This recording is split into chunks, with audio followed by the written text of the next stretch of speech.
Extremely sorry to disappoint. అంటే ఇప్పుడు ఏదో ఉనికిపోతున్నాను, మంచం కింద కూర్చొని ఏడుస్తున్నాను అని అందరూ what ever the media speculating, వాళ్ళందరికీ చిన్న డిసప్పాయింట్మెంట్ ఉండొచ్చు వీడియో. ఇక్కడ పాయింట్ ఏంటంటే, I just want explain the whole concept. ఇప్పుడు నేను ఆల్మోస్ట్ ఒక 1 year బ్యాక్ ఏదో ట్వీట్స్ పెట్టాను అనే ఎలిగేషన్. ఆ ట్వీట్స్ ఎవరో మనోభావాలు దెబ్బతిన్నాయి.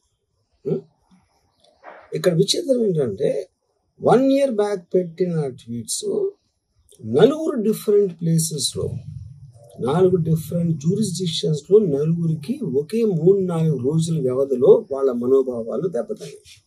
వాడు ఆ పరంగా కంప్లైంట్ ఇవ్వడం, కేసులు పెట్టడం జరిగింది. ఇక్కడ పాయింట్ 1, ఎవరి మీద అయితే నేను పెట్టానని వాళ్ళు చెప్తున్నారో వాళ్ళకి లేదు, ఎవరో థర్డ్ పార్టీ, అసలు సంబంధం లేని.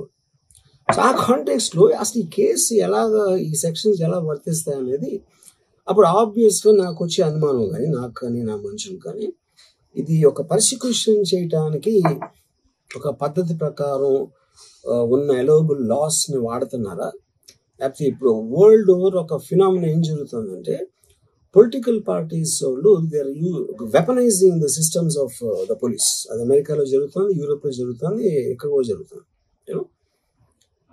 అప్పుడు నేను ఏ ఒక్క వ్యక్తిని, ఒక పోలీస్ ఆఫీసర్ని కానీ, ఒక పొలిటికల్ పర్సన్ కానీ నేను బ్లేమ్ చేయట్లేదు.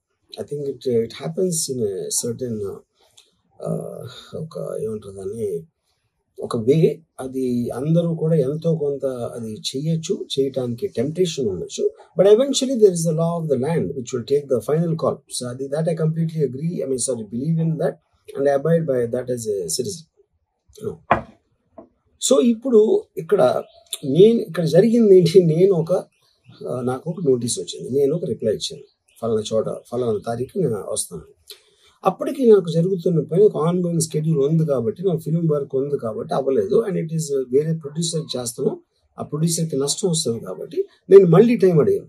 ఇదేంటి కేసు, ఇదేం అర్జెంట్ కేసు అంటే 1 year తర్వాత ట్వీట్ చూసిన అతనికి 1 weekలో అన్నీ అయిపోవాలనేది ఏమన్నా మీనింగ్ ఉంటుంది అసలు అదే దానికి? So which basically means it is being done for purposes other than the urgency of the case. ఇప్పుడు అర్జెన్సీ ఆఫ్ ద కేసు అంటే, మీరు మర్డర్లు గీడలు ఇన్ని జరిగి సంవత్సరాలు తీసుకుని